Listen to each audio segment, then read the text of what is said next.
வாய்ப்பு கிடைத்திருக்கிறதை குறித்து நான் ஆண்டவரை ஸ்தோத்தரிக்கிறேன். தாவீது அப்படியே சொன்னார், கர்த்தரை எப்பொழுதும் எனக்கு முன்பாக வைத்திருக்கிறேன்னு சொன்னார்.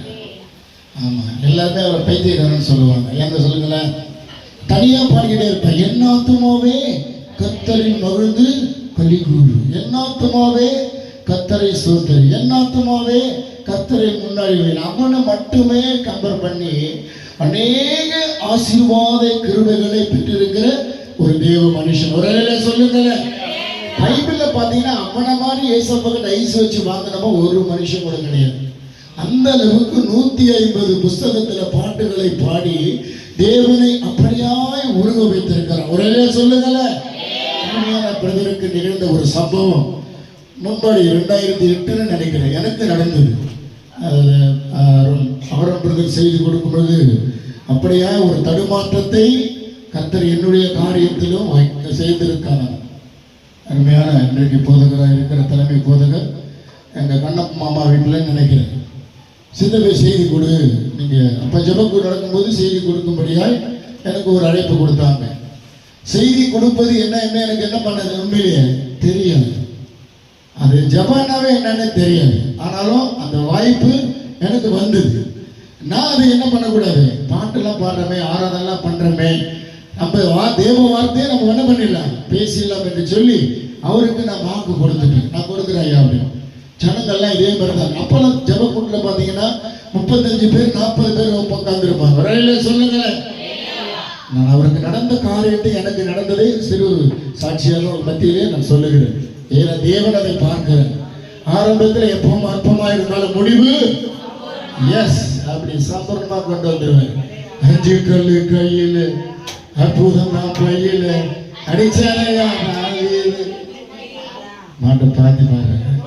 எல்லாம் தூக்கத்தில் இருக்கீங்களா இல்லை ஸ்திதியா இருக்கீங்களா நான் செக் பண்ணேன். சொல்லுங்க, அடிச்சாலையா தாவீது நெத்தியடி, அது விழுந்தாலையா கோலியாத்து சத்தப்படி. அவ்வளவு பெரிய மனுஷனை ஒரு 5 அடி விட்டுருக்கிற புள்ள என்ன பண்ணிட்டான், அடிச்சு வீழ்த்தின. கையை தட்டுங்கள, அதுதாங்க நம்ம கர்த்தர். அவ்வளவு பெரிய உயரமான மனுஷனை 5 அடி உள்ள மனுஷன் என்ன பண்ணான், போட்டுட்டான். ஆனா கர்த்தர் செஞ்சான். ஏன் சொல்லுகிறேன்னா, இன்னொருத்தர் கூட அவனை பார்த்து பயந்தார். மாமனார பயமுறுத்துகிற மருமகன். ஒரு சொல்லுங்களேன், அப்படி பயம். ஆமா, சவுல் தாவீதை பார்த்து பயந்தான். ஒரு சொல்ல மாட்டியா, உன்னை பார்த்து பயப்படணும். ஒரு சொல்லுங்களேன், உன்னை பார்த்து பயப்பட. கையை தட்டி சொல்லு. ஆமா, கையை தட்டி பாடு, குனிந்து நிமிந்து பாடு, இடுப்பவர்களாது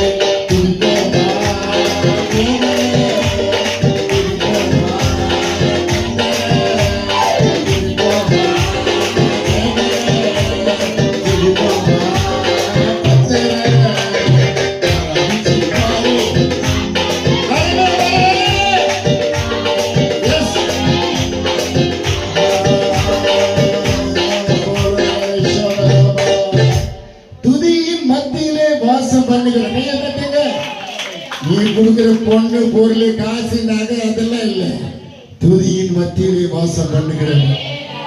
சொல்ல மாட்டியா? ஆமா, நீ கொடுக்கிற துதிதான். ஆரம்பத்துல பழைய ஏற்பாட்டு காலத்துல பாத்தீங்கன்னா தூப வர்க்கங்களை, அதாவது சாம்பிராணி அதெல்லாம் போட்டு கடவுளை மகிமைப்படுத்துவாங்க. இப்போ புதிய ஏற்பாட்டு காலத்துல உன் வாயிலிருந்து வருகிற அந்த ஸ்தோத்திர பலியில அவரை பிரியப்படுவார், அவர் இறங்குவார். அப்படி ஆமா, எலியா ஜெபித்து தலை அசைக்கும் போது கர்த்தர் அக்கினியா இறங்க. நான் சொல்லாம மழை வராதுடா, நீ சொல்லி பாரு. யாரா கூட்டினோட நம்மளால சொல்ல முடியும். நம்ம நம்மள என்ன இருக்கணும், பயங்கர காரியம் இருக்கக்கூடாது. இது சிலுவை தியானிப்புங்கிற கூட்டத்தினால அருளாளர் இயேசு எனக்கு கொடுத்த வார்த்தை தாகமா இருக்கிறேன். கண்களை மூடலாமா? ஒரு சிறியதாக ஒரு ஜெபம் செய்யலாம். ஆமென். அன்புள்ள இயேசு சுவாமி, நன்மையான வேளையிலும் கூட உம்மை நாங்கள் உயர்த்துகிறோம், மகிமைப்படுத்துகிறோம், கனப்படுத்துகிறோம். என்னை மறைத்து கர்த்தாவே நீர் வெளிப்படுமாப்பா. ஆமென் ஆண்டவரே, உங்களுக்கு ஏற்பட்டிருந்த இந்த தாகம் ஆண்டவரே என்னவென்று ஜனங்களுக்கு நீ புரிய வைக்கும்படியாய் நீர் என்னை மறைத்து நீர் பேச வேண்டுமா நான் ஜெபிக்கிறேன். ஆனா ஆண்டவரே, ஒரு வார்த்தை என்று சொன்னாங்க. நான் அதே அசட்டையா இருந்துட்டேன். ஆனாலும் கர்த்தர் இன்றைக்கு ஆமென் இந்த செய்தி உள்ள வந்ததுக்கு அப்புறமாய் அநேக காரியங்களை, அநேக ரகசியங்களை ஆண்டவர் என்னோடு கூட பேசினார். கர்த்தர் அப்படியாய் உங்களோடு கூட என்னோடு கூட இடைபடுவாராக. இந்த வார்த்தைக்கு விரோதமாக எழும்புகிற எல்லா அந்தகாரங்கள், வானமண்டல பொல்லாத சேனைகள் ஆமென் அத்துணையும் இயேசு கிறிஸ்துவின் நாமத்தில் நான் கடிந்து கட்டி நிர்மூலமாக்குகிறேன். கர்த்தருடைய தெய்வீக பிரசன்னம் மாத்திரம் எங்களை ஆளுகை செய்வதாக. எல்லா தூக்கத்தின் காரியங்கள், பந்தத்தின் காரியங்கள், நீர் விசாலமான காரியங்கள் அத்தனையும் நிர்மூலமாக்குங்கள். கர்த்தர் எங்களோடு கூட இருந்து பெரிய காரியத்தை செய்வாராக. ஆமென் ஆமென். சத்தமா ஒரு அலையில சொல்லுங்களேன், நல்ல ஜோரா ஒரு அலையில சொல்லுங்க. ஆமா, நம்ம சமூகம் எப்பவுமே அலையில கூட்டினாவே எல்லாரும் நல்லா இருக்கு, ஒரு கான்பிடன்ட் இருக்கணும். எடுத்தவர்கள் வாசிக்கலாமே. ஆமென். யோவானுக்கு எழுதின நிருபம் 19வது அதிகாரம் 28வது திருவார்த்தையை ஒரு வாசிக்கலாம்.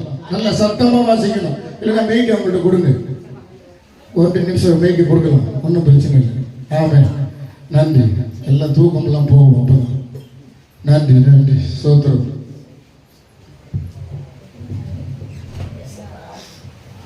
எவ்வளோ நேரம் மெய்க்கு வாங்குறதுக்கு? சோத்திரம். நீ மட்டும் 1/2 மணி நேரம் பேசுற. கர்த்தருக்கு சோத்திரம். சீக்கிரம் வாசி.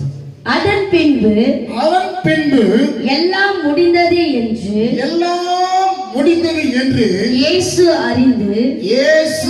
அறிந்து வேத வாக்கியம் நிறைவேறத்தக்கதாக. போதும். அங்க என்ன வச்சிருக்கு? நிறைவேறத்தக்கங்கிற இடத்துல மேல ஒரு புள்ளி, கீழே ஒரு புள்ளி வச்சிருக்குதா? அதோட நிப்பாட்டினீங்க. அல்லேலூயா.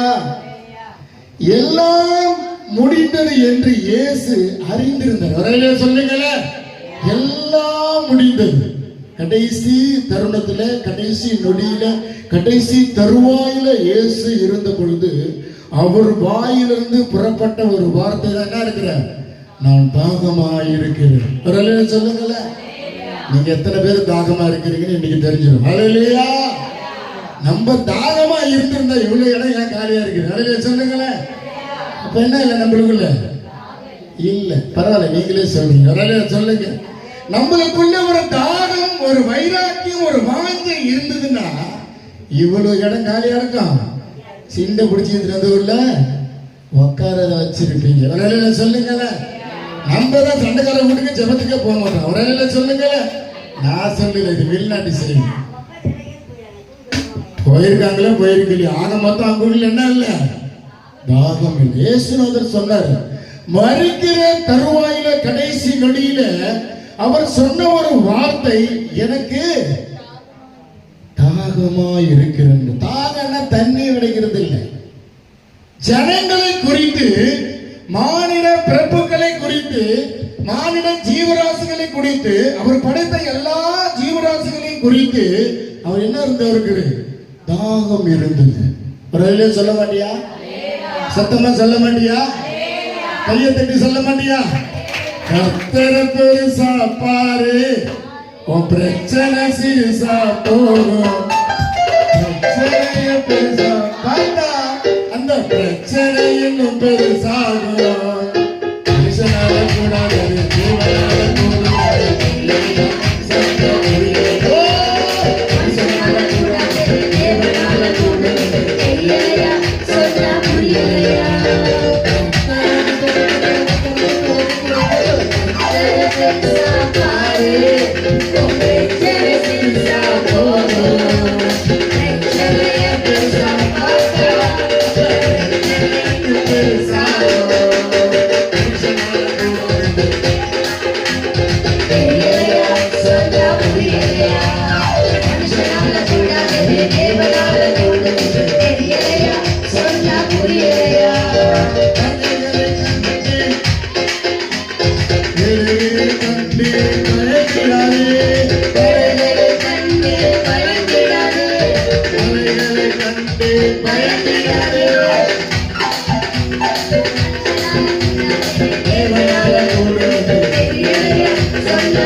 மனுஷனால கூடாது, என் தேவனால கூடும். அவருக்கு இருந்த இன்றைக்கு ஒரு திருச்சபையிலும் திருச்சபையில் இருக்கிற விசுவாசிகளுக்குள்ளாகவும் திருச்சபையில் இருக்கிற போதகர்களுக்குள்ளாகவும் திருச்சபையில் இருக்கிற சுவிசேஷகருக்குள்ளாகவும் இன்னும் ஊழியர் செய்கிற அத்தனை பிள்ளைகளுக்குள்ளாகவும் அந்த தாகம் இருந்துச்சுன்னாவே தேசம் முழுமைக்கு நீங்க என்ன பண்ணிட்டு இருக்கோம்? ரட்சிப்புக்குள்ளாக வந்திரு. கையை தட்டி ஒரு அலையில சொல்லுங்கள. அதனால அவர் சொன்னார், தாகமா இருக்கிறேன். நீ மட்டும் ரட்சிக்கப்பட்டு வந்து சேர்ல உட்கார்ந்து போதாது. உன் கூட இருக்கிற தாய் தகப்பன் பிள்ளை சொந்தக்கார பந்தக்காரன் எல்லாரும் என்ன பண்ணணும்? கொண்டு வந்துடணும். இன்னைக்கு நிறைய தேவை திருச்சபையில பாத்தீங்கன்னா ஜெபக்குழுல கூட பாத்தீங்கன்னா இவங்களுக்கும் அவங்களுக்கும் பிரச்சனையா இருக்கும். அதனால அந்த வீட்டுல போய் ஜெபம் பண்ணிட்டு பாஸ்டர் சொன்ன உடனே என்ன பண்ணுவேன்? அந்த வீட்டுக்கு நான் பண்ண மாட்டேன், ஜெபம் பண்ண போக மாட்டேன். அப்போ உனக்குள்ள என்ன இல்லை? தாகம் இல்லை. ஆலயம் நிரப்பப்படுவதற்கு முதலாவது நமக்குள்ள இருக்கிற ஒரு தாகம் இருக்கணும். ஊழியம் செய்கிற ஒரு தாகம் இருக்கணும். ஜெபம் நடத்துகிற ஒரு தாகம் இருக்கணும். ஒரு மெசேஜ் பண்ற ஒரு தாகம் இருக்கணும். ஆமா, நன்றி. இன்னும் ஹாஸ்பிட்டல் ஊழிய ஒரு தாகம் இருக்கணும். அந்த தாகம் இருந்தால்தான் நீ ஊழியத்திலும் சரி சபை கட்டப்படும். தாகம் இல்லைன்னா எனக்கு காலியா தாங்க இருக்கும். அதை சொல்லுங்கல்ல. நம்ம ரட்சிக்கப்பட்டு சபை வச்சு 8 வருடம் ஆகிறது. இப்பதான் ஒரு மகள், அருமையான மருமகள் சொல்ல போன ஒரு பிரசங்கரை நம்ம நின்று பிரசங்கம் பண்ணுகிறத இப்பதான் நான் 2-3 பேரை பார்த்திருக்கிறேன். அதனால கடவுளுக்கு இயேசுவின் நாமத்தில் நான் நன்றி செலுத்துகிறேன். இதே மாதிரி எழும்பணும். அதாவது அருமையான ஐயப்பா, எழும்பும் வரையில் கிராமங்கள் பாழ கிடக்குது.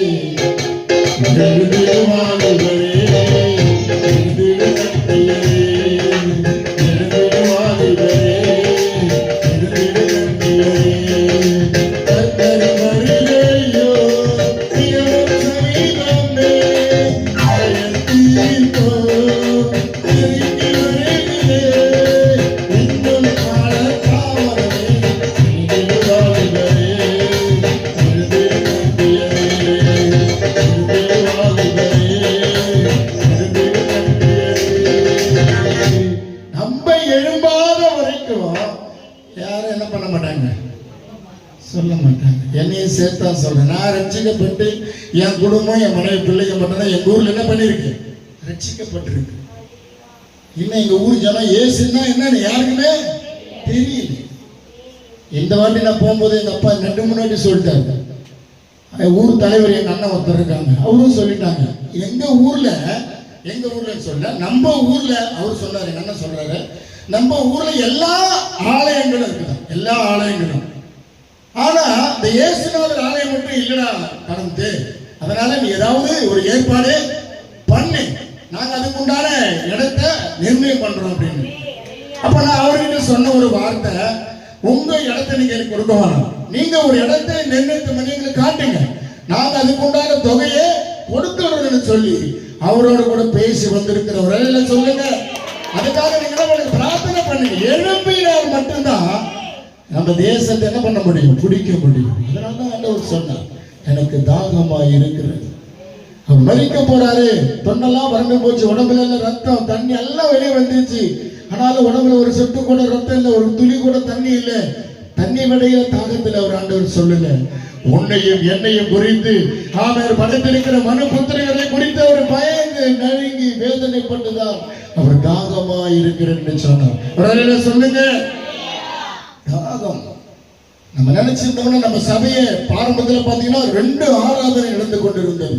ஆனா இன்றைக்கு வந்தவர்களே நம்ம விட்டுட்டு உட்கார்ந்து இருக்கிறோம். அப்ப நம்மளுக்குள்ள என்ன இல்லை? தாகம் இல்லை. யார் முந்தி போவாங்க, யார் போவாங்க? நீங்க பாட்டு பாருன்னு சொல்றாங்க, என்னையும் சேர்த்துதான் சொல்லுகிறேன். எத்தனை வாட்டி அழைப்பு கொடுக்குறாங்க, எத்தனை வாட்டி நமக்கு விண்ணப்பம் கொடுக்குறாங்க. அவங்க போவாங்களா? இடத்தை தேய்த்து கொண்டுதான் நம்மளுக்குள்ளாக ஒரு தாகம் இல்லாதபடிக்கு நம்ம அமர்ந்திருக்கிறோம். ஹல்லேலூயா. ஒரு சில நாட்களாக கர்த்தர் என்னோட கூட பேசின காரியத்தை நான் சொல்றேன். ஆமா, ஆரம்பத்துல பாத்தீங்கன்னா அந்த மூலையிலே உட்கார்ந்து இருப்பேன். எந்த காரியத்திலும் எந்த ஐக்கியத்திலையும் கலந்து கொள்ளாதபடிக்கு வருவேன், உட்காருவேன், தூங்குவேன், இல்ல சேர போட்டு கீழே உடைச்சி விழுந்துருவேன், அப்படி எழுந்து போயிடும். ஆனா எனக்குள்ளாக ஆண்டவர் ஒரு சில காரியங்களை குறித்து கர்த்தர் பேசினார். ஆமா, திங்கிற சோத்து கூட வழி இல்லாத சென்னைக்கு வந்த ஒன்ன இன்னைக்கு இந்த அளவுக்கு நான் கொண்டு வந்திருக்கிறேன். எனக்காக நீ என்ன செய்த அப்படின்னு சொல்லிதான் அவர் சொன்னார், பாஸ்டர் ஹாஸ்பிட்டல் ஊழியத்தை நீங்க தான் நடத்தணும் என்று ஒரு சில பேர்கள் என்னிடத்துல சொன்னாங்க. நான் சொன்ன ஒரு காரியம், நான் ஆண்டவரிடத்துல ஜெபம் பண்ணுகிறேன், அவர் என்னோடு கூட பேசி அதை செய்ய சொன்னார், நான் செய்கிறேன் என்று சொல்லி அவர் கொஞ்ச நாள் ஜெபம் பண்ணி கர்த்தர் என்னோடு கூட பேசினார் ஒரு சில காரியங்களுக்காக. அதனால தான் 2024 இருந்து இன்றளவும் தாழி ஊழியத்தை கர்த்தர் சிறப்பாய் நடத்தி கொண்டிருக்கிறார். அநேக தேவ பிள்ளைகளுக்காக நம்ம டீம் ஜெபித்து கொண்டிருக்கிறாங்க. அதனாலதான் சொல்றேன், அவர் தாகமா இருக்கிறேன்னு சொன்னதுக்கு காரணம் இதான். நம்ம அப்படியே இருந்திடக்கூடாது. இடத்தை நிரப்புவதற்காக தான் உன்னை வீட்டுல இருந்து தட்டி கொண்டு வந்திருக்கிறாங்க. இடத்தை காலி பண்ணி போவதற்காக அல்ல. அதை குறித்து தான் அவர் வேதனைப்பட்டார், அதை குறித்து தான் அவர் துக்கப்பட்டார், அதை குறித்து தான் வியாகுலப்பட்டார். அதனாலதான் அவர் வாயில் இருந்த அந்த வார்த்தையை நான் தாகமா இருக்கிறேன். இந்த வசனத்தை மேலிருந்து படிக்கலாம். அதன் பின்பு எல்லாம் முடிந்தது என்று அறிந்து நிறைவேற்றத்தக்கதாக, அதிலே முடிச்சிட்டார். நிறைவேற்றத்தக்கதாக எல்லாம் முடிந்ததுன்னு அவருக்கு தெரியும். இருந்தாலும் நம்ம சென்னைக்கு நம்ம உருவாக்கின இந்த ஜீவங்கள் எல்லாம் நம்மளோட என்ன பண்றாங்க, நிறைய பேர் பாவத்துக்குள்ளாக, பிரச்சனைக்குள்ளாக, போராட்டத்துக்குள்ளாக, நரகத்துக்கு போய் விடுகிறார்களே என்று சொல்லி வியாகுலப்பட்டு, அதனால தான் மேல ஒரு புள்ளி ஒரு நிறைவேற்றத்தக்கதாக தாகமாய் இருக்கிறேன். அது மேல ஒரு புள்ளி கீழே ஒரு புள்ளி வச்சு முடிச்சு அதுல இருந்தே முடிச்சிருக்கலாம். அடுத்த வார்த்தை பாத்தீங்கன்னா, அருமையா ஒரு வாயிலிருந்து பெறப்பட்ட வார்த்தை, நான் தாகமா இருக்கிறேன். அப்போ மனு புத்திரரை படைத்தது அவருக்கு அழகென்று நினைத்து படைத்தார், அவருடைய சாயலாக. ஆனாலும் அவர் கண்முன்னே அழிந்து போகிறது, பாதாளத்துக்கு போகிறது, அந்த நரகத்துக்கு போகிறது. அவர் மனசு என்ன பண்ணுங்க, ஏற்கல. அதனாலதான் அவர் தாகமா இருக்கிறது. நம்ம இன்னைக்கு எப்படி இருக்கிறோம்? நம்ம இன்னைக்கு எப்படி நம்ம சபைக்காக, நம்ம பகுதிக்காக, நம்ம நன்றி தெருவு 1, 2, 3, 4 கேட்டுகளுக்காக, நம்முடைய திருசபைக்காக நம்ம எவ்வளவு தாகமாய் இருக்கிறோம் என்பதை நாம் நினைத்து ஒருமித்து ஜெபித்து செயல்பட்டோம் என்று சொன்னால் இந்த பகுதியை முழுமைக்கும் எபினேசர் திருசபைக்குள்ளாக கர்த்தர் ஒப்பு கொடுப்பார். கையை தட்டி ஒரு நிலை சொல்லுங்கள். அதற்காக தான் அவர் சொன்னார், நான் தாகமாய் இருக்கிறேன். ஆமென். மனு புத்திரரை படைத்துட்டு அவங்க இந்த மாதிரி காரியத்துக்குள்ளாக சிக்குண்டோடு போவதை அவர் மனசு என்ன பண்ணல, ஏற்க முடியல அவரால். அதனால அவ்வளவு வியாகுலப்பட்ட அந்த வார்த்தையை, நான் தாகமாக இருக்கிறேன். ஒரு மனுஷனை உருவாக்கி அவர் ரட்சிப்புக்குள்ளாக வழி நடத்துவது எவ்வளவு பெரிய காரியம் தெரியுமா? ஆமென். நன்றி. ஹல்லேலூயா. சத்தமா சொல்லுங்களேன். ஆமென். துதிக்கலாம், பாடலாம், இருந்தாலும் கர்த்தருடைய வாரியம், ஆமென், கர்த்தருடைய வார்த்தை ரொம்ப முக்கியம். அதனால ஆண்டவர் சொல்ற, தாகமாய் இருக்கிறேன், நான் தாகமாய் இருக்கிறேன். ஆமென். நன்றி எனக்காக, ஆமென், நன்றி எனக்காக படைக்கப்பட்ட இந்த மனு புத்திரர் ஜனங்கள் ரட்சிப்புக்குள்ளாக வருவதற்காக, ஆமென், நன்றி. அழிந்து போகிறாங்களே, மனம் போன போக்கில் போறாங்களே, மனம் போன காரியத்தில் சிக்கிக்கிறாங்களே, இப்படின்னு சொல்லி அநேக காரியத்தில் ஜனங்கள் இப்படி போகிறதுனால அவர் வியாகுலப்பட்டு அந்த காரியத்தை அவர் அறிக்கை செய்தார், நான் தாகமாக இருக்கிறேன் அப்படின்னு சொன்னார். நம்ம இன்றைக்கு ஒரு தீர்மானம் எடுக்கலாம், நம்ம திருசபைக்காக, ஆமென், ஆமென், தொடர்ந்து 100 குடும்பங்களுக்காக நம்ம ஜெபித்து கொண்டிருக்கிறோம். ஹல்லேலூயா. நம்மளுக்குள்ளாக அந்த தாகத்தை, ஆமென், தேவன் இன்றைக்கு ஒரு தாக்கமாய், ஒரு ஏக்கமாய், ஒரு ஆமென், ஒரு ஆணையாய், ஒரு கட்டளையாய் அவர் பிறப்பித்திருக்கிறாங்க. அதனால் நம்ம எல்லாரும், ஆமென், நன்றி, கண்களை மூடி, ஆண்டவரே, ஆமென், இனி நான் உங்களுக்காக, ஆமென், ஆமென், ஊழியங்களை விட்ட காரியங்களை, ஆமென், செய்து கொண்டிருக்கிற காரியங்களில் இருந்து நான் இனிமேல் உன்னுடைய ஊழியத்தை செய்வேன் என்று நாம் இன்றைக்கு ஒரு தீர்மானத்துக்குள்ளாக, ஆமென், ஹல்லேலூயா, ஒரு சமூகத்தில் நாம இன்றைக்கு ஒரு தீர்மானம் பண்ணுவோம். ஆமென், ஹல்லேலூயா. ஆமென். நன்றி, நன்றி. என்னை யோசித்தீரே, என்னை நேசித்தீரே, எனக்காக ஜீவன் தந்தீரே, என்னை நேசித்தீரே, என்னை யோசித்தீரே, எனக்காக ஜீவன் தந்தீரே, ஓ என்னை யோசித்தீரே. ஒரு யோசனை பண்ணினாரு, ஒரு மறிக்க போற நேரத்தில் உன்னை குறித்து யோசனை பண்ணினாரு. என் ஜனங்கள் இப்படி அழியிறாங்களே, என் ஜனங்கள் இப்படி மாண்டு போறாங்களே, என் ஜனங்கள் இப்படியாய் ஆமென் இடர்ந்து போகிறாங்களே என்று சொல்லி யோசித்தீரே, என்னை யோசித்தீரே, எனக்காக ஜீவன் தந்தீரே. அன்புள்ள நல்ல இயேசு சுவாமி, அருமையான வேளையிலும் கூட கர்த்தர் நீர் எங்களோடு இடைப்பட்டதுக்காக, ஆண்டவரே தாகமாய் இருக்கிற காரியத்தை நிமித்தம் அடியனை மறைந்து நீர் வெளிப்பட்டதுக்காக உங்களுக்கு கோடி நன்றி பலிகளை நாங்கள் இருக்கிறோம். மீதியான காரியத்தை விட கரத்தில் ஒப்பு கொடுத்து ஜெபிக்கிறோம். இயேசுவின் நாமத்தில் வேண்டுகிறோம் பிதாவே. ஆமென், ஆமென். ஹல்லேலூயா.